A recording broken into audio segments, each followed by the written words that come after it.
What's going on, everybody? Welcome back to Bond's Apartment. I, of course, am Luke. One of my last videos, which I said this in the last video, and I'm going to say it for, I think, a third time, is these discussion videos are actually really, I'm having a good time doing these videos. So this is my third one in like 2 weeks or something. But my last video was with Ryan from Analyze This, Mr. Bond, and we discussed whether Skyfall should have been Craig's third and final film, or if it should have been moved past Spectre and No Time to Die, still the final film. And during that, we kind of touched on some stuff and some similarities with like Dalton and Brosnan and who could have done this and who could have done that. A lot of shoulda, coulda, woulda type stuff. So I thought, who better to bring back to discuss those things and find out if Brosnan should have done 2 more, or if Timothy Dalton should have had a couple more. So let's bring him in again. Ryan, welcome back, my friend. Thank you for having me, Luke. It's always great to be here. Yeah, you know what? You look very clear. Oh, actually, no, I guess I look clear now. I was going to say, like, you look like tan and nice, and I look like pale and like pudgy and just, ugh. It's only the yellowish lighting. I am as pale as a sheet. I'm coming out of winter. There's nothing tan about this skin. Your walls look tan. It's like a little taupish, right? Your walls? Yeah, they are. They're a little off-white in a warm shade. Yeah. Well, it looks good. It looks good. So thanks for coming back. The last video was a ton of fun. And I know, us YouTubers, we like to obviously see the views, but what got me most excited is the comments were going wild. And none of it was really like, hey, this video's stupid. You guys are stupid. It was all like, oh, I agree or I disagree, and here's why. And people commenting on other people's comments. It was insane. Did you get a look at the comments from the Skyfall video at all? I did. It was great. Great conversation. And that's always, I've said from the start with my channel, the reason I did videos to begin with was just to connect with people, and that was what was happening exactly in the comments on that conversation. So it was a big hit. I had to come back as soon as you suggested it. I was like, I jumping at the chance. I had so much fun last time. Yeah. And I was like, I think I was sitting, I texted you yesterday at like 11 p.m. And when you didn't respond quickly, I was like, he's sleeping, which he should be, because it's Sunday. And then at like 12:30 a.m. you were like, yeah, I can do another video. And I was like, how about like less than 12 hours from now? You're like, let's do it, which is awesome. And I greatly appreciate that, because I don't know, it's like with this newfound being a new dad, and I'm like, well, I'm kind of like on paternity, and let's try to put some creative energy into the world outside of also changing diapers and being a father. Well, I think that's a great way to carve out some space for yourself in the middle of a wonderful, but I'm sure very hazy period of life. Hectic for sure. So let me set the scene here. And I told you I would set the scene. That's all I mean, you know what the topic is. You can see from the viewers, you can see from our background here, you've got Living Daylights, License to Kill, and of course, GoldenEye. So this is obviously in the thumbnail. This is a Brosnan Dalton mashup conversation. So I'm going to set the scene for you here. Okay. It's 1985, 86. Brosnan is starring in, of course, Remington Steele. Roger Moore is all done with Bond. From what I understand, Cubby Broccoli has met with Brosnan at this point and said, if the guy can act, he's our guy. And then they cancel Remington Steele. What was weird about this is Remington Steele did actually pretty good ratings-wise. It had a good viewership. It was a good show. And I think maybe NBC just got a little bored. They greenlit something else and said, let's slide it into this time slot. So as the story goes, Brosnan and his wife at the time popping some Cristal. He's the next James Bond. And then because of all this hoopla around him becoming the next James Bond, Remington Steele all of a sudden becomes super popular again. NBC picks it back up. They're saying, well, we can do both. He can be Bond and he can be Remington Steele. And we'll do a 6-episode feature film type season. and Cubby Broccoli says, no Bond of mine is going to be on TV at the same time. So that was that, and Timothy Dalton was then cast. Brosnan, of course, not knowing if he would ever get the chance again. And then, of course, eventually comes GoldenEye. So the discussion, and we touched on this because in the Skyfall video, you and I both talked about how we've gotten really into Dalton. You've told me that you really love both of Dalton's films. And that made me think this could have been 2 Brosnan films. That could have been 6 for Brosnan, none for Dalton. Or is somebody like you who really liked Dalton thinking, I wouldn't have mind Dalton continuing on? So that's where we'll start. So now we've got Brosnan in, then out. Dalton is cast. What could have been, what should have been. Where are your thoughts on, we'll start with Timothy Dalton only getting 2 films. So somebody like you like Dalton. I don't mind Dalton. Would you have liked to see him do more? Let's start right there. I think I love Dalton. Dalton is my favorite Bond, to lay my cards on the table. So wow, Dalton is my favorite Bond. I think he would have had a perfect run at 3 films. He feels like a Bond that could have had a really complete era with just 3 movies, because he came out of the gate with such a clear take of who his Bond was that you didn't feel like you necessarily needed 5 films to really get to know like the full spectrum of who his Bond was. They kind of knew who Dalton's Bond was right out of the gate. You got The Living Daylights, and then License to Kill goes like really hard on the dark side of the character. So like 1/3 film to kind of tie things up and just kind of give his era a finale, because License to Kill kind of leaves things in a weird, kind of ambiguous place at the end of it. Like he's kind of left the service and is coming back at the end, but we don't really get like a follow-up to that.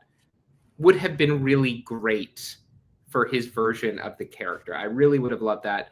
That said, as much as I would have loved a 3rd Dalton film, in some ways his take on Bond still, in retrospect, feels complete. We could have some issues with the movies and the tone, and some people do, about the transition from the Roger Moore era, and they couldn't quite commit to Dalton's Bond in the way that like the Daniel Craig movies would eventually commit to Daniel Craig. But if as a Dalton fan, I feel like I understand Dalton's Bond. I got Dalton's Bond. I got like a really pure dose of Dalton's Bond. So it's not like there's some like aching void in my soul that could only be filled by a 3rd Dalton film. I feel like I got a good dose of Dalton. It's just I could have used a 3rd helping, I think. So you mentioned not being able to kind of swallow that pill of going from Roger Moore to Dalton. Do you personally, I think they did a good job. I mean, if the films were flipped, I'd get it. You've got Roger Moore and then you've got Scarface, so it's like, I get it. But I felt like License to Kill was like a decent bridge. Like, here's kind of what's to come. And then, like you said, they ramp it up in License to Kill. I thought Living Daylights was, I think I might have said License to Kill twice, but I thought Living Daylights was a good kind of ramp up to then eventually License to Kill. But I kind of think if he had gone into GoldenEye, it kind of would have gone like back down towards more of a Living Daylights tone. Would you agree with that? I totally agree with that. Living Daylights and GoldenEye feel like they're kind of in the same ballpark space in terms of having, some good character development, a little bit of humor, a little bit of spy intrigue, all together with this real. I think what really unites the Living Daylights and GoldenEye is they have this strong Cold War feel. Living Daylights really goes heavy on the Cold War is active, and GoldenEye is very heavy on like the Cold War just ended. And so you kind of get that real feeling in that atmosphere between both of those movies. And they're kind of, The Living Daylights, I love The Living Daylights. So that would be one of my favorite films. I like The Living Daylights more than I like License to Kill, because I like that balance a little bit more. I feel like there's a little bit more of the Bondian glamour about The Living Daylights that kind of gets lost a little bit in the revenge story of License to Kill. And so I think it was a good transition to follow up on a comment about that. I think they were probably in a really weird time after Roger Moore had finished, because Roger Moore stayed around for so long. He was practically an institution by the time you were ready to like transfer it to someone else. And so like, how do you do that? You could do a gentle transition, which is kind of what The Living Daylights ended up being, even though Dalton couldn't be more different from Roger Moore. Or you could have done like a violent, hard right turn and go like fully into like some other version, like kind of like with the whiplash we all collectively got when Die Another Day segged into Casino Royale. This like, you couldn't have like two very different experiences than that. How do you feel exactly about the way The Living Daylights kind of lines up with GoldenEye and how those two kind of balance each other out? So, admittedly, I will say I had this, like, you know, you and I both know this. We were watching these films when we were children, right? I mean, and I, unlike, you know, and I would get some of my friends into it at a young age, but unlike most people, 8, 9, 10, 11, whatever it is, those like Spike TV marathons were not what my friends were watching at that age. So for some reason, I had no problem going back to Sean and Roger, but I had an issue with George and Timothy Dalton because they didn't have like a real tenure. And for some reason that really bothered me. I just thought it was kind of like a one-off, like it's not, you know, almost like it was like a non-Eon film, you know, like it had that weird never say never again type feel for me, you know, and it wasn't the quality of the film. It was just like, I don't have any interest because they didn't do a bunch of movies. So they're not really James Bond. So it wasn't until I started doing this where I really got able to get past that. But I mean, even to go back to one of the comments you said too, that transition between Die Another Day and Casino or A View to a Kill and The Living Daylights, I mean, I don't think we had seen any type of ending like we did on Her Majesty's Secret Service. I mean, that was like similar to No Time to Die. That was like a very heartbreaking. That was not also what we weren't used to. So it's not like this is some taboo thing. They've transitioned in ways that kind of shock the system. So with that said, I think Living Daylights was like a nice little, this is kind of Roger Moore-esque, but with a different portrayal of Bond. I think Dalton and Craig are very similar in how they portrayed Bond, especially in License to Kill. Or yeah, but I mean, License to Kill has grown on me substantially too, and I think it also helps being able to visit those locations very easily. But yeah, I thought the transition was just fine. Um, it would be, you know, my next thing would be, you know, Dalton as in Goldeneye, which would just, I don't know if I can even stomach that because I love Brosnan so much. But I mean, you were how old when you saw License to Kill for the first time, or Living Daylights, I should say?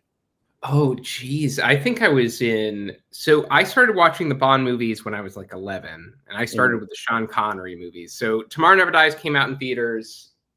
That was also the year, you know, the time frame GoldenEye, the video game, came out. Yep. So that double whammy put Bond into my awareness. And then my dad was like, "You're not going to see anything Brosnan until you've seen the Connery movies." So we went through the Connery movies, which he owned on VHS, and that was my introduction to Bond. I didn't get around to Dalton until I think I was in like the early years of high school. So that would have been after the time I'd already started to like go to the theaters and see Brosnan movies like The World's Not Enough. I think it was like later than that, and I think it was because the Dalton movies, kind of like you said, for me, it was a little bit before Spike TV. It was like TBS that was showing a lot of the Bond movies in a marathon format Yeah. on TV. That's how I got to see most of the Bond movies. Like I would VHS tape like Moonraker, and that's how I got to, you know, watch Moonraker and things like that. Right. They didn't really show the Dalton movies. No, Very no, much. they didn't. They didn't. They didn't. So I didn't see The Living Daylights until I was in high school, and I didn't even see the License to Kill until later because of it just having the reputation of being the really violent one. Like Mhm. I had Yeah. seen clips from it when it had been on TV, like the first scene I'd ever seen from License to Kill, believe it or not, is when Milton Crest's head explodes. Like that one isolated like few minutes. Like that was the Right. my only experience of that movie. So it took me a little bit longer to get to that one, but The Living Daylights, when I saw it, I was immediately just kind of like, oh, this is really interesting. Like the scene where he goes to he has Koskov in the hotel room and he's just like ready to execute Koskov while he's like interrogating him. Yeah. And like, he's that scene left such an impression on me as like, oh man, this Bond really means business and Yeah, in a it's like a way, Scarface meets James Bond. right. Yeah. In a way In that I many ways. found really exciting. Yeah. Yeah. Yeah. See, I think, see, with our, I mean, we have an age difference, but it's slight. It's not anything astronomical. And for me, it was like at that same age, 10, 11, so when GoldenEye came out, I remember being at a neighbor's house and he had it for Nintendo 64. So I would have been 6 Wow. and seeing it thinking, and, and I mean, like, just for like, I don't know, continuity's sake or however, just to kind of place me as an age, I used to beg my mom to let me rent it at Blockbuster. She'd let me rent it, and then she would hear just like constant gunshots, and then she would like try to act like she cared and like take. I mean, I have the best parents ever, but my mom would like, "Oh, I'm taking it away," and put it on the fridge, and I'm just like, I mean, come on. And then eventually, I owned it, right? But so I was really young when I found GoldenEye, and that being able to play that game and then watch the film and see those shocking similarities, especially for mid 90s video games, was, I don't think it was ever done before. So that was like, as a child, your imagination is just skyrocketing because you can place yourself into this film. So I was so diehard Brosnan. And then, of course, going back to Sean and Roger, because those were on all the time. And like you said, and that's a really great point, Dalton was not on, and Lazenby was really not on. So it got to the point where, like, for you to say, I saw Dalton by the time I was in high school, you were an intellectual at that point, right? So you could kind of say, well, I love film. I'm kind of a cinephile. I'm going to look at this in a different way than most people would. Where by that time, for me, high school was Daniel Craig. So now you're like, okay, there's this huge change in this, like, and I just remember being enraged coming down the Thames, the whole nine, Blonde Bond. I was very upset, and then once I saw Casino Royale, I thought, this is incredible. And it changed everything for me. So there was no like going backwards to Dalton or anybody else. It was what's coming next. And at that point, it wasn't every 6 years. So it just, I guess Dalton kind of got lost in the fold for me. I think that's fair. I mean, you mentioned On Her Majesty's Secret Service a few times. I had to buy the VHS to see that movie in earnest. Like, because like that would be like buried at like 1 a.m. broadcasts during like the marathon. I never saw that on TV. Nope, not once. And just for the record, when I first saw On Her Majesty's Secret Service, I really kind of hated it. Even at the time in my life where I was at, I really did not like it. And I think that's a really interesting point, Luke, because about like we're very close in our experiences. Like we're both of enough of a generation to have like the GoldenEye video game be embedded, just the pinnacle of video games. Right. Like every single song from the video game soundtrack, like just like kicks off dopamine hits in my brain. Mm-hmm.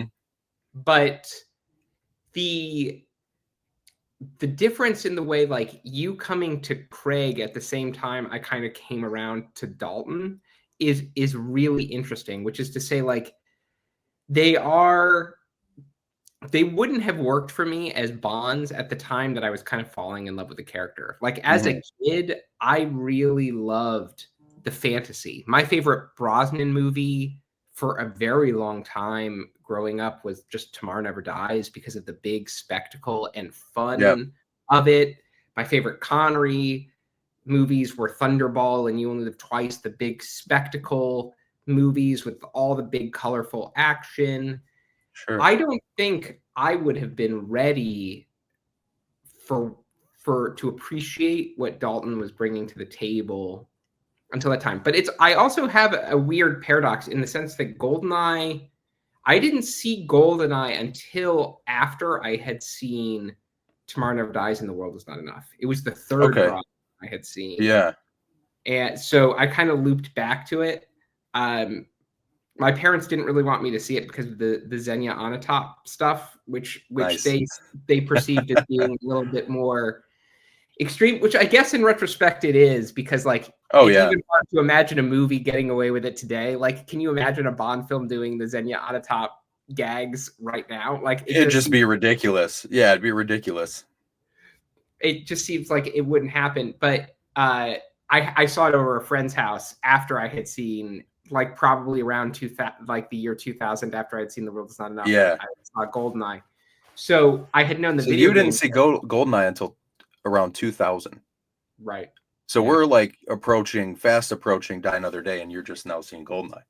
Exactly. Yeah. So you're actually kind of shooting yourself in the foot, because then you've seen GoldenEye, which many people say is his best, and then you see Die Another Day, and you're like, what a stark, shocking difference in films. Yeah, didn't stop me from seeing Die Another Day 4 or 5 times in theaters, but Oh, it did. I think I saw it second row with my dad and a bunch of my friends, which was horrific in its own, nauseum.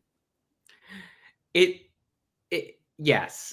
I mean, that experience of the Brosnan era is like a whole discussion unto itself, in the sense of like of having 3 movies that kind of like relatively fit and felt like they were in the same universe, with GoldenEye, Tomorrow Never Dies, and The World Is Not Enough, and then Die Another Day kind of like feeling like it was from another planet relative to the 3 movies that came before it.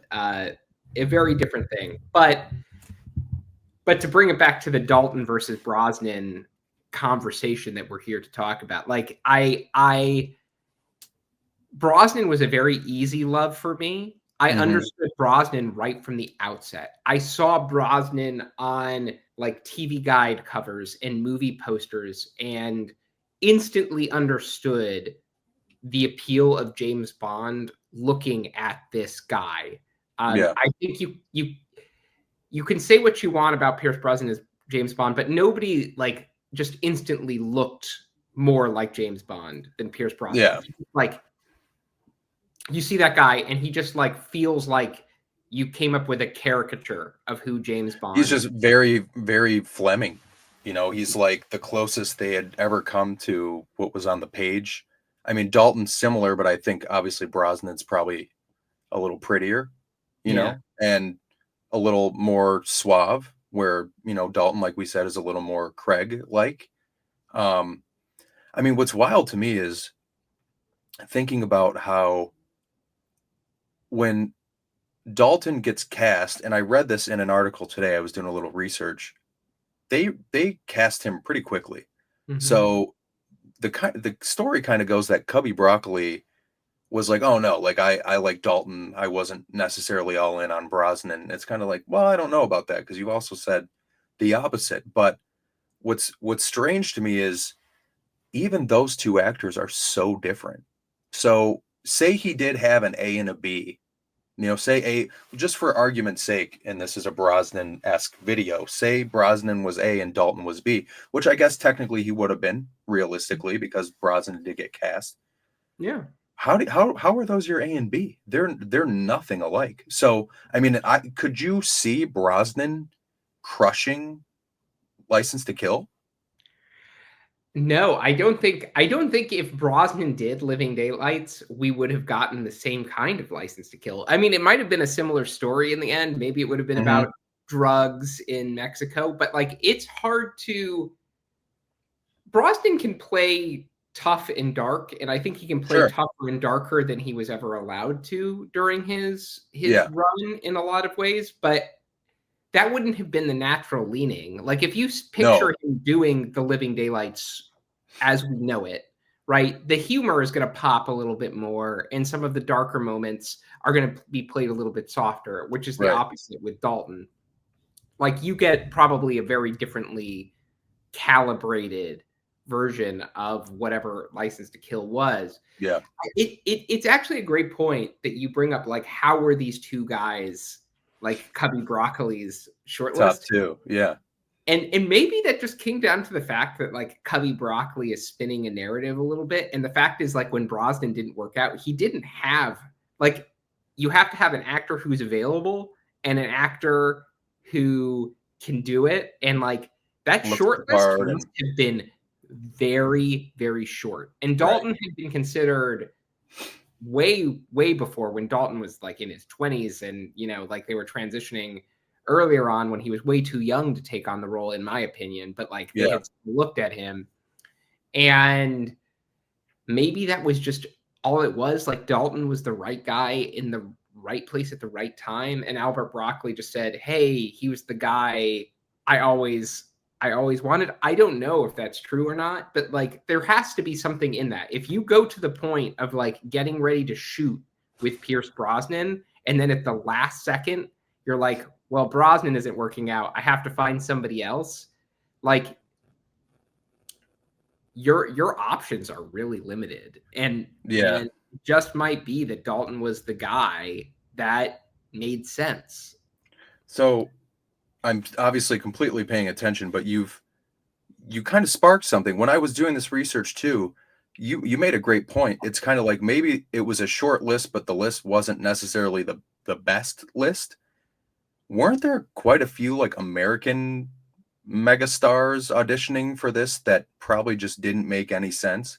Like I think today when I hear these types of things, I think how in the hell did so and so, and I'm trying to pull it up now based on the Yeah. times you got Pierce. Okay, like Sam Neill, Sam Mel Neill, Mel Gibson. right. Those are Mel Gibson was the one, so that was all for Living Daylights. So you had Pierce Brosnan, Sam Neill, I'm trying to think of more. So Sean Bean, which that was GoldenEye. But we'll just say Mel Gibson and Sam Neill. So Sam Neill, I don't see it, and Mel Gibson, I really don't see it. So say you've got like it narrowed down to 6 guys, and your top 3 are Pierce, Timothy Dalton, and we'll say Sam Neill. Like I think Dalton's the obvious choice if Brosnan can't do it. Obvious, because he just feels more Bond. I think Sam Neill is a good actor. I think in an alternate universe he would have been a great 006 against Timothy Dalton. Sure. Like if Timothy Dalton had done GoldenEye and you would cast Sam Neill as 006, like that's a great pairing that would have worked really well. But like Sam Neill doesn't feel like Bond.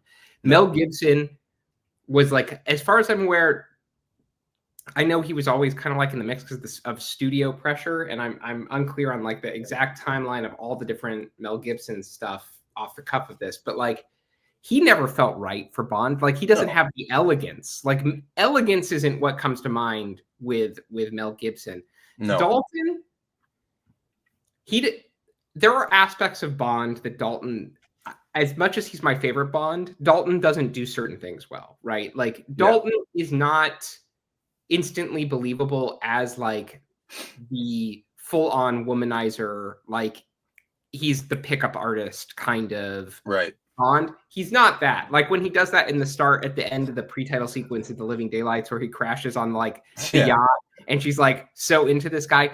It's like you kind of buy it because you're used to buying like Grandpa Roger Moore like doing that, but it's part of the fantasy of it. But it's not that Dalton really sells that aspect. That's such a great point, because even though Roger Moore, in my opinion, as at least as a kid, I'm like this is what women were you know what I mean? Like you're like, this is what got girls. And now obviously it's different because you can understand everything that goes into what made Roger Moore suave and sophisticated. But that was probably another thing. I didn't buy Dalton as like this sexy ladies man when I would see him here and there. And you're right. Like if he were to crash onto the boat versus Pierce Brosnan, like Pierce Brosnan has like there's that Golden Globes presenting skit with him and Will Ferrell, where Will Ferrell just talks about how handsome and good he smells.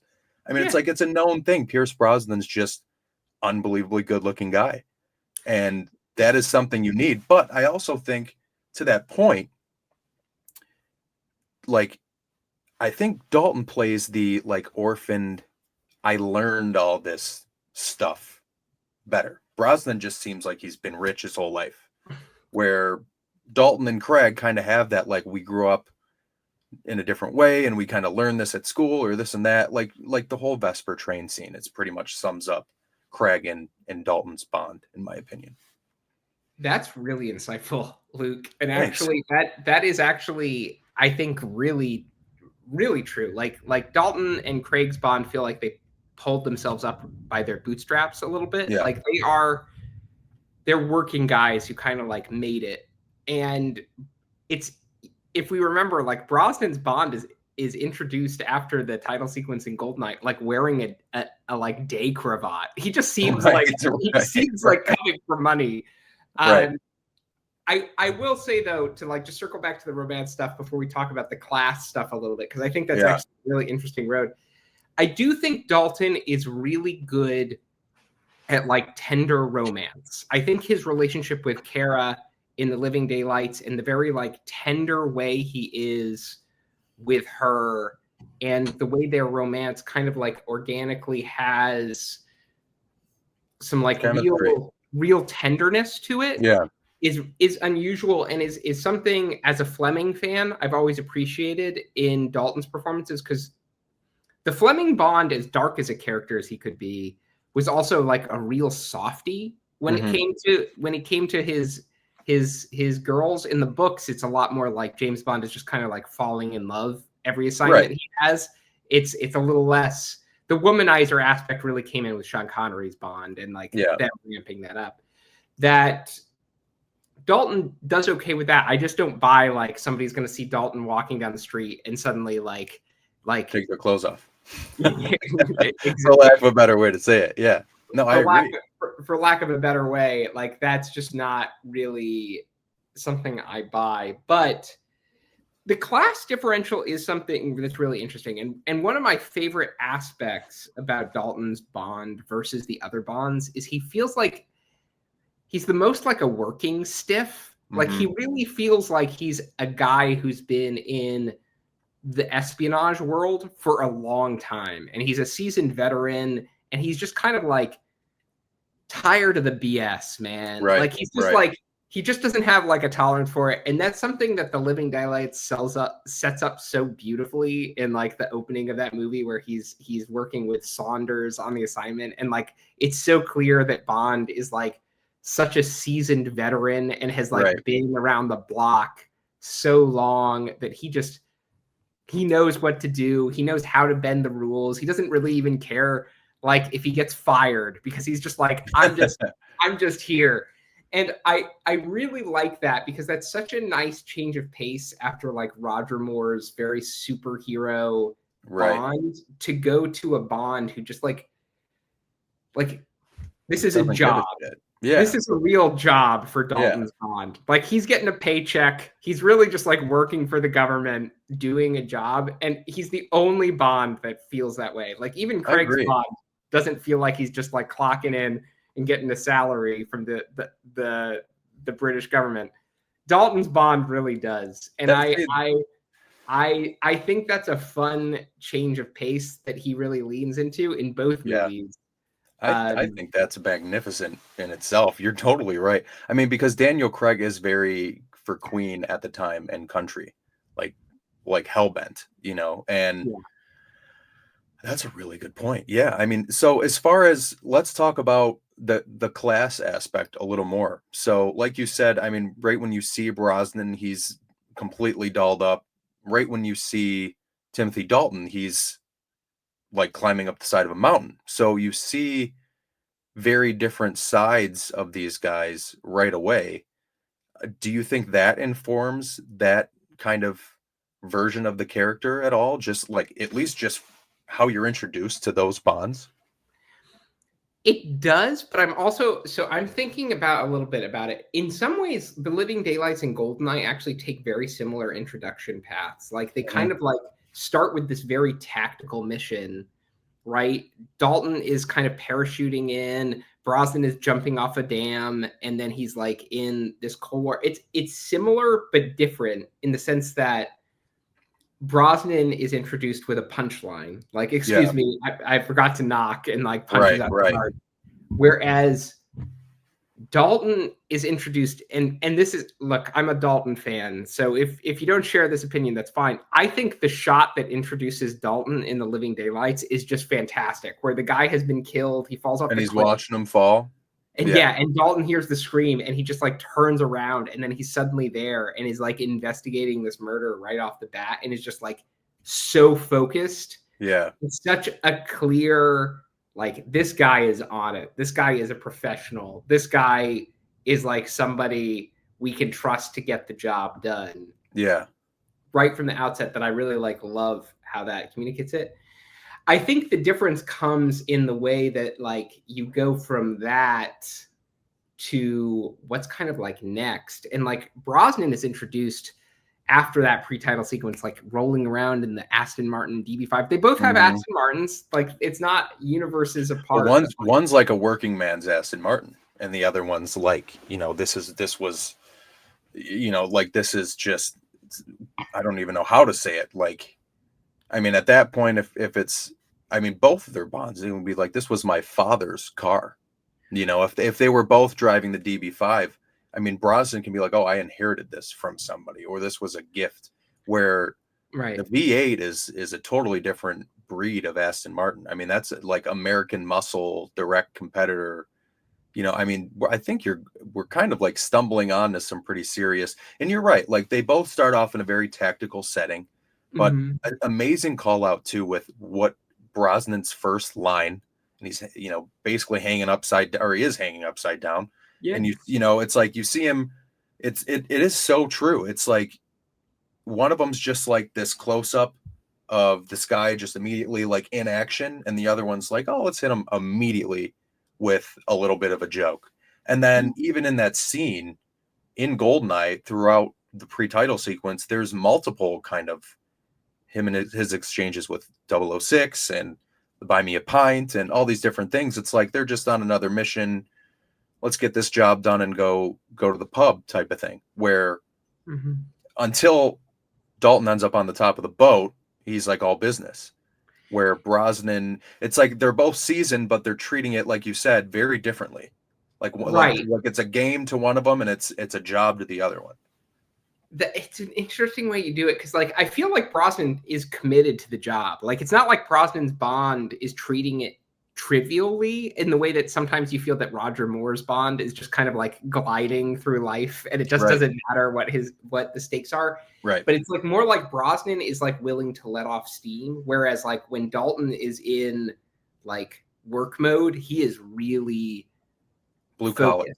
Yeah, Yeah, and you see that in License to Kill too, where it's like when Dalton is focused on something, like he doesn't have time for Pam or from License to Kill. Like right. it's just like a lot of like Dalton's Bond when he's like in work mode. It's very similar to Craig, where like there was that moment in Casino Royale where I remember the discussion when the movie came out that Craig's Bond, he's with Solange, and then like he finds out that her husband is like going to Miami, and he just like abandons her Leaves her. at the Yeah, drop of a hat. yeah, And people being like, that's not very like traditional James Bond, but it is kind of like Dalton's James Bond. Like Dalton would be like yeah, gone and doing the mission in the same way that Craig is. Whereas Brosnan, I think, would be having a little bit more. yeah. He would stop the Well, and smoke we've from seen rodents. that. We've seen that. Which one is it? The opening of Is It Tomorrow Never Dies when he's learning Danish? Yes, It's like I'll be there in an hour. I'll get there when I get there. right. And God, another incredible point, Ryan. And it is so true, because I'll tell you one thing, as a 2006, I would have been, I'm sorry, 15 or something. Um, I wouldn't have left Solange for a freaking earthquake or a tornado, or I would have died next to her. Like, and me and my friends were like, what is going on here? As like as a, high school kid, you're like, no way, no way. That's not realistic. However, if he wants to get the job done, it is realistic, because he can't, she's like, oh, he's on the next flight to Miami. He can't be like, oh, it's in a half hour. Nah, give me 5 minutes. I'll take care of this. Like, no, you got to go. You got to go, or you're losing your only lead. So you're completely right. And Brosnan, you're right. We've seen it. Brosnan is always, and that was a very kind of Sean Connery thing too, to kind of have a little fun and then go get the job done. But I think what's interesting too is, and I've said it multiple times, the influence, Scarface, License to Kill, very similar. But then I think the Bourne films, Bourne Identity, had a lot of influence on Casino Royale. And what was so influential about Bourne Identity is like the hyper realistic everything in that movie, the fighting, everything, and just showing a very highly trained professional. And I think they treated Casino Royale the same way, which I think was, I mean, it's just what was popular at the time, right? Where maybe they thought Dalton was too serious in License to Kill, and they said, let's bring it back down a little bit with Brosnan. But I don't know. That is actually a really fabulous point there, Luke, that Bond is always like generally a little bit influenced by what's out there in the cultural ether, so to speak. But it is Dalton's Bond being influenced by like Scarface, Miami Vice, those, the Die Hard kind of idea existing in that, mostly coming from like, the influence of composer Michael Kamen doing the soundtrack of License to Kill, and like the influence on the drug trade and right, the harder edge there. And that kind of mirroring the way that the Craig era is pulling from Jason Bourne and Jack Bauer and like these tough heroes that have a very single-minded focus. It's actually a really interesting connection, because you had a lot of 1980s action heroes who were very single-minded, who were very like, they're going to hunt down like their goal, and they're going to just kind of like go in a direct line. You give them a target, it's like they're making a beeline for it. Right. Which is very different from the Connery or Roger Moore or Brosnan bit of like, yeah, I'll get to it, but I'll get to it when I get to it. Kind of like, I'll take the scenic route to get where I need to go. And I appreciate both paths. I think they're both fun, but it is interesting to highlight the ways that is actually influenced by like a broader cultural appetite for what your hero does in the way that they're behaving in a given situation. Yeah, and I think too, like that, given the task, running straight for it, Bourne Identity, it's like he did exactly that while still falling in love. I mean, it's like they were like, wait a minute, we can like make a real dark, gritty Bond film that will generate like mass appeal, and he can still have most of the tropes, and I think this is like, and I don't know if I'm getting like really analytical therapeutic here, but when you were making your point, and it's kind of just that hyper realism, the Jack Bauer, the Jason Bourne, it's like military, like very clearly military, like nobody would ever see Jason Bourne. I think he wasn't out in the military. Like he's very, like, it all makes sense. They did that with Casino Royale. There was no kite surfing in a tsunami, so Casino Royale's hyper realistic. And then so is Quantum of Solace. You could see somebody creating a drought, but then in Skyfall, which is also realistic, but when and this, like I'm saying, this is a deep cut, but when he takes his mouth essentially out of his, just, his teeth out of his mouth or whatever, and that was so blatantly CGI, I truly couldn't get over it for a while.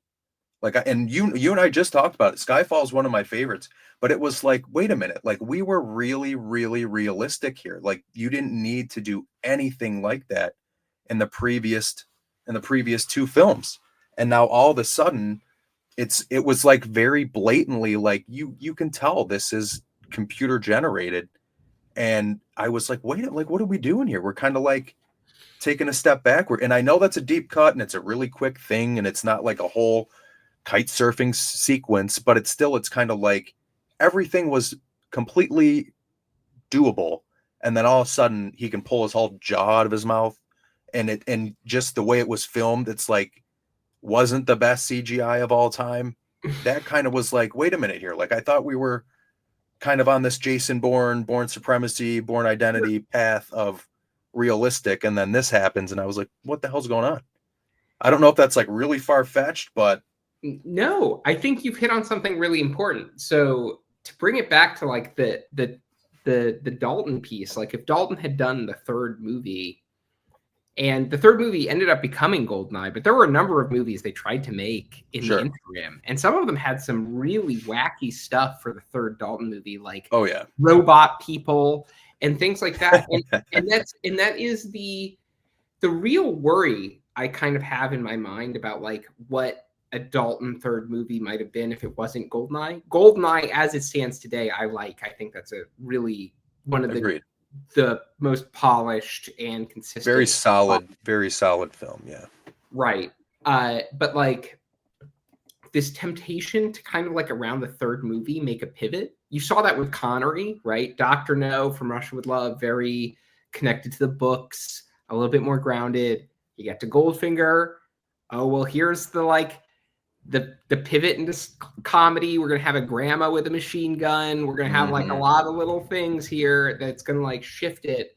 Skyfall starts pushing into like the Quantum of Solace is so grounded that it's almost like Quantum of Solace. When I saw it came out, I was like, Quantum of Solace is License to Kill 2.0. Like in the way that it very, like almost underappreciated at the time type film. Right. It's Bond out for revenge. It's Bond in South America, Central America, desert, dealing with, violent impulses, just hunting people down. Very much similar stories, and it pushes that to an extreme. Like Quantum of Solace, I'm still astonished to this day. Like nobody talks about this as much, but it's such a wild thing to do in a Bond movie that like in the opening chase in Italy in Quantum of Solace, like you see a random bystander get shot, and they keep cutting back to it. Like it's like in a Bond movie, we never see collateral damage. We just assume everybody else is fine. Right. And in Quantum of Solace, it's like, no, that one random extra got, and like we care about it. It's so wild, and the shift you see with the third movie, I worry about that a little bit with Dalton, in the sense that if you had gotten the third movie after License to Kill, would have been the impulse to be like to swing so far from what License to Kill was, because License to Kill was not successful. License to Kill, Living Daylights did pretty well. License to Kill came out and people were like, this is not the Bond movie we want, folks. Right.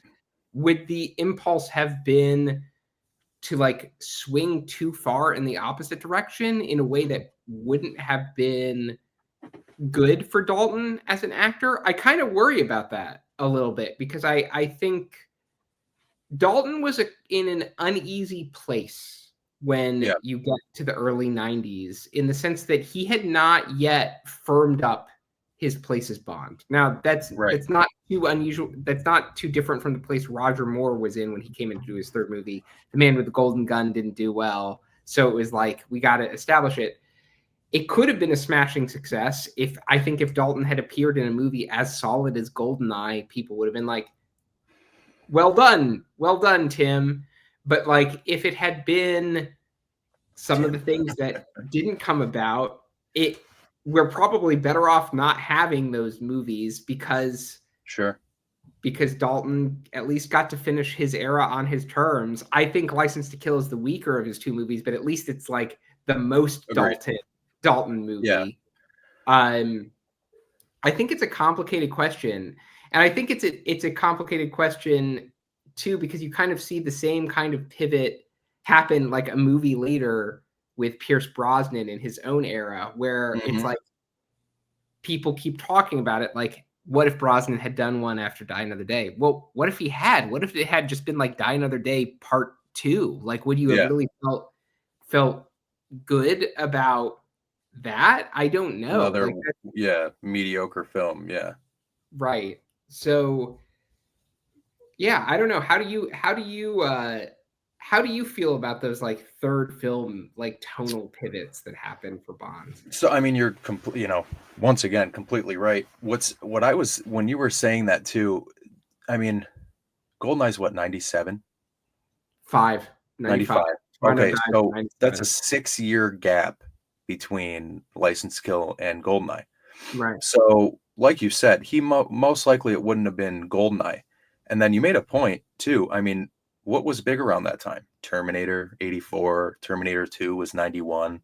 So what they probably would have taken some really weird swing with a third Dalton movie that probably wouldn't have matched his Bond whatsoever and maybe not even matched Bond at all. So, in a sense, you're kind of sitting here thinking, just you and I talking, I'm thinking, well, good thing it worked out the way it did because there could be this third Dalton movie. And then me, young Luke, would have been like, well, he did 3 movies. That's good enough for me to consider him as a, an actual cog in this machine. But the third movie is just like this robot Terminator, because they did at the time, they were really influenced by what else was going on. So it's like Terminator 2 came out in 91. If his third movie would have been right on track, 91, 92, and who say it wouldn't doesn't mean it would have been something like that, but it was very obviously Scarface influenced License to Kill. If they're taking influence from what's popular, you're probably right. It would have just followed the, and we'll just say Terminator aside, we'll just say it most likely would have been a big swing because of everything else that was coming out in the 1991, 1990 time frame. So I agree with that completely. I think it would have been just wild. Probably for the worse. Like Mhm. I Yeah, think it's interesting that you say that. Like as much as this video is for us to speculate, like in many ways, I think history worked out for the better in the agreed. sense that there's a lot of tantalizing what if about what if GoldenEye had starred Timothy Dalton. And I think it could have been mostly the same movie. You just swap out the actors and it probably would have worked relatively well. But there's a sense in which the history that worked out really stabilized the series. Because if you had a movie after License to Kill that was also not loved, the series would have just kind of died. Yeah. And the one thing you can say for Pierce Brosnan coming into GoldenEye is that like audiences showed up day one knowing that that guy was James Bond for them, Oh yeah. and feeling the security of that. Like if you've watched the trailers for GoldenEye, like the advertising campaign is so cocky about that, where it's like he's James Bond, you know the rest. Yeah, he was born for this role. He was born for this role, and you probably wouldn't have gotten that with Dalton. You probably would have needed to work more to continue to sell audiences on a Bond that they weren't sure about. I mean, the Mhm. reputation that I heard growing up about Dalton was like, nobody really likes this guy. Like, he had 2 movies and people were kind of uncertain about him, but like, it kind of your experience growing up watching the movies, like this guy just kind of like his movies just kind of exist out on a little island. He's like the footnote of the Yeah. Yeah. Bond series. Well, That's especially because his films are not as coveted as On Her Majesty's Secret Services, which is something I didn't realize until doing this. I mean, 90 something on Rotten Tomatoes, people absolutely adore On Her Majesty's Secret Service. People are not crazy about Dalton's films like they are with that other one-off actor. No, they're not. He didn't get the advantage of being in like a one-off classic. And even Hmm. in Brosnan's era is kind of seen as a mixed bag for the most part, but he got Sure. GoldenEye out of the gate. I mean, we could relitigate the entire Brosnan era, and we all have our different favorite Brosnan movies. But like, Right. That'll be the broadly next one speaking, tomorrow night. yeah. I'll do that tomorrow night. Well, there you go. Brosnan, broadly speaking, you know, came out of the gate with a film that people agreed was really good and solid, and is celebrating its 10th anniversary this year, and is seen as kind of a classic. Mm-hmm. So Dalton didn't get one. And yeah. I think if I feel like, oh man, I really wish Dalton could have gotten GoldenEye, part of that wish is just like, oh, Dalton could have gotten a classic, right? Because GoldenEye as it stands is just a really solid Bond movie. It has a solid script. It has a solid cast. It has a solid director. There's nothing in that movie, even when I watch it, that just stands out as like being really off or out of place. It has a lot of confidence behind it. That's the piece, like, to the extent that we could say, like, it would have been really great for Dalton to get that. I feel like it would have just been really good for Dalton to get the end cap where it's like, okay, Dalton got his Goldfinger moment where it was like, he really got, or his Skyfall moment where it's like, he got the third movie that really like crystallized him in the public eye as like, oh, this guy really is James Bond. And he started a James Bond movie that we can all get behind. Yeah. I think the question I would pose to you is, if we flip that, because we're talking about Dalton doing the third movie, how do you think Brosnan does if he does The Living Daylights? Like, how do you think he comes across if he does? I mean, and that's the thing. That's essentially the main question here. And that's, but what's interesting about this is we've taken it kind of the other way, which is, I guess, what was the natural inclination. And it wasn't so much Brosnan. It's almost like we're sitting here thinking, what if Dalton did GoldenEye? It wasn't so much what if Brosnan did Dalton's two films. And I think, in my opinion, it would have been more feasible to see Dalton in GoldenEye than Brosnan in License to Kill. Yeah. And obviously Living Daylights is just kind of an add-on because it was before License to Kill. So with those two movies, License to Kill and GoldenEye, bookending each other or being right next to each other, I think just with the ability, because we saw Dalton do his version of a GoldenEye with Living Daylights, like you said. So it's easier to see him in GoldenEye for me than to see Brosnan go backwards, because you got to assume that, and this is what's interesting too, is we could say, well, GoldenEye came out in 1995, License to Kill was 89. That's a 6-year gap. It may not have been GoldenEye, but you can't really say that with like License to Kill. You're like, Brosnan most likely was doing License to Kill. So do you see Brosnan in like this cocaine, drug-ridden, Scarface like knockoff type film? Personally, and you're right, I've seen him do darker roles. I mean, Ghost Rider, like great film, and you see just like this terrible human being in Ghost Rider, and you're just kind of like, I still just don't see that side of it. I just don't see him fitting into that like drug infused Scarface type film. That's what's really difficult for me. It is difficult to see him in License to Kill. It's easier to see him in The Living Daylights because The Living Daylights is such like a middle of the road kind of tone. It's like a Bond film. It's just a Bond film. It's kind of like For Your Eyes Only 2.0. It's just kind of like a spy story that has a little bit of humor, a little bit of romance, a little bit of action. It's just kind of all blended together. License to Kill is the tricky thing. I kind of almost feel like the Brosnan version of it would have been a lot more like colorful and bouncy and fun, which probably better received.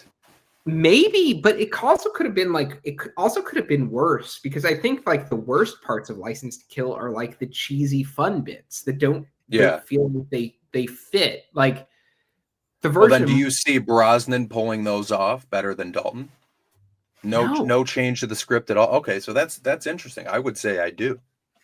I mean, I think he would pull the humor off better, but I still think they would have landed as like cheesy and kind of like out of Right. date Right. in a Right. way that was like probably not where things were going cinema wise at that time. Like if we're talking about late 80s, like even getting up to like, like the Terminator 2, like things were starting to get a harder edged, even if they were colorful. Right. We're talking about the Die Hard era. That Brosnan's persona at that time, with what he'd been in Remington Steele, was like very charming and, a very organic evolution from Roger Moore. You can see why they immediately were like, Right. going from Roger Moore to Brosnan is like not disrupting a thing, Right. because Which is interesting too, because he's quote been on record saying he's nothing like Remington Steele and essentially nothing like James Bond. He's a lot more introverted, he said. right. Yes, he is. And it is interesting to see that, because in his performances, he's a lot more playful and Right. fun. And sometimes, and you get moments of that in his Bond films too, where he gets to kind of like lean into flirtation, like when he's with Terry Hatcher and Tomorrow Never Dies, and they're kind of Right. like bring back and forth.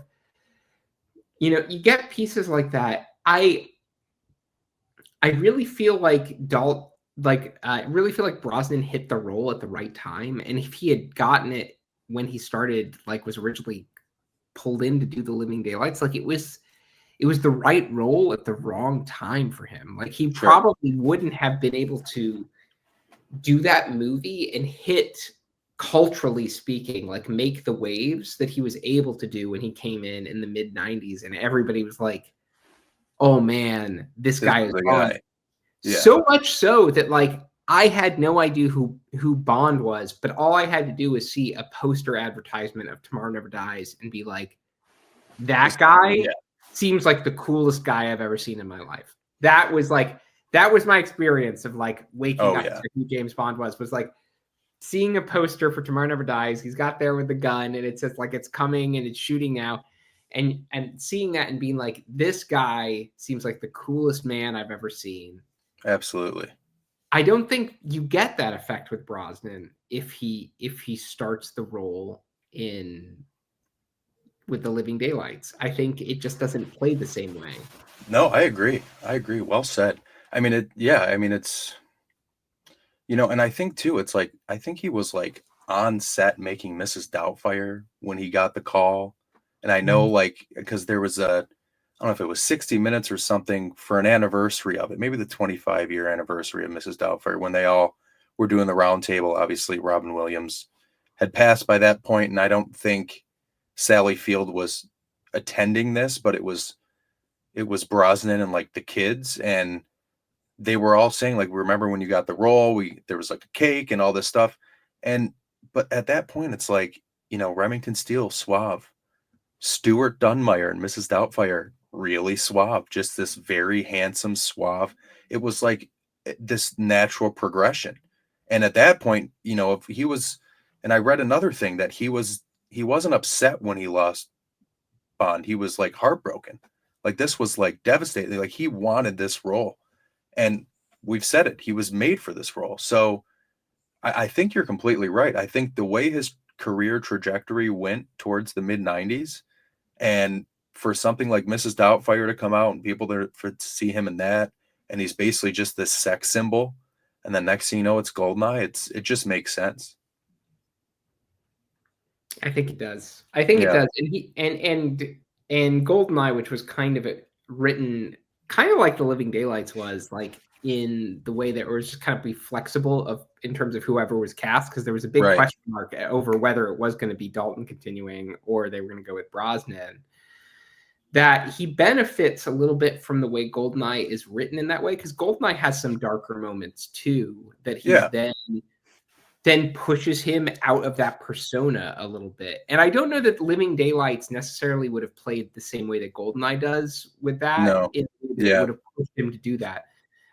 There is some stuff, like, especially with Martin Campbell directing, where like there's some stuff in GoldenEye that has like a tougher, a little bit of bite to it in the way that the fight scenes are directed and the way the violence plays out, that climactic fight with 006 always hits really like nasty and hard in a way that I really enjoy. And I feel like that brings out that tougher side in Brosnan in a way that sets up his Bond for success, really, because it makes him more rounded and kind of sets up this character that we have, like, that shows up in the subsequent movies where it's like, I'm just a professional doing a job, when he's killing Kaufman in Tomorrow Never Dies, or killing Elektra in The World Is Not Enough. This character who is suave and elegant, but has this kind of darkness instinct inside, really comes out in GoldenEye. Brosnan. So let's wrap it up with this. So we've both, and this is, I mean, I think we did the same with Skyfall, and it's kind of let it be. Is, you know, if I could put audio on this and not get flagged, I would put Let It Be. But we did say Skyfall, leave it alone. Let Spectre, No Time to Die, stay. With this, I think we both agree everything worked out the way it should. But I'm going to pose this question to you to wrap this up. If you had to choose Bond, Brosnan doing License to Kill and Living Daylights, or we'll just say Dalton getting his third and final film and it's GoldenEye, which of the two would you prefer? And not, you know, which do you think would work better, or script this, that. What would you, Ryan, prefer to see? 3 Dalton movies or 6 Brosnan movies? It's 3 Dalton movies for me. I don't have to hesitate. It is that in the choice between just those 2 universes, I pick the three Dalton movies. Dalton's my favorite Bond. What do you want me to do? I'm not gonna settle for less Dalton. I will take more. So that is my choice. How do you land, Luke? 6 Brosnan. See, and I said this, I think I said this to you in the Skyfall, and I said it to David Zaritsky, the Bond Experience, the other day. Brosnan is my Bond, but I think Craig might be my favorite. Yeah. But Brosnan is my Bond. So yeah, 6. And you know what? And it's you know, once again, throwing a wrench in this fictitious game that we're playing. But if I knew for a fact he could do Living Daylights, he can do License to Kill, and it may completely suck, and he'll still get the next 4, I'm all for it. It's fair. I can't begrudge you. I can't begrudge you your preference. Your favorite Bond is your favorite Bond. Yeah, and you shocked the hell out of me by saying yours was Dalton. I did not know that. Literally did not know that going into this video. So that is very interesting to me. My top 2, for anybody watching, is very bewildering. It's Dalton number 1. It's Roger Moore number 2. So you couldn't have two more different Bonds as my 1 and 2. So maybe next we'll examine that. We'll just do a whole therapy session on you. Why this is a thing. Analyze this, Mr. Yeah, Bond. there we go. The title writes itself. Well, Ryan, as always, I can't thank you enough for doing this, especially with 12 hours notice or whatever it was. You're a true gentleman, my friend, and thank you so much. Thank you for having me, Luke. I will do as many of these as you invite me to do. Like I said, see you tomorrow night. Thank you guys for watching. We'll catch you on the next one.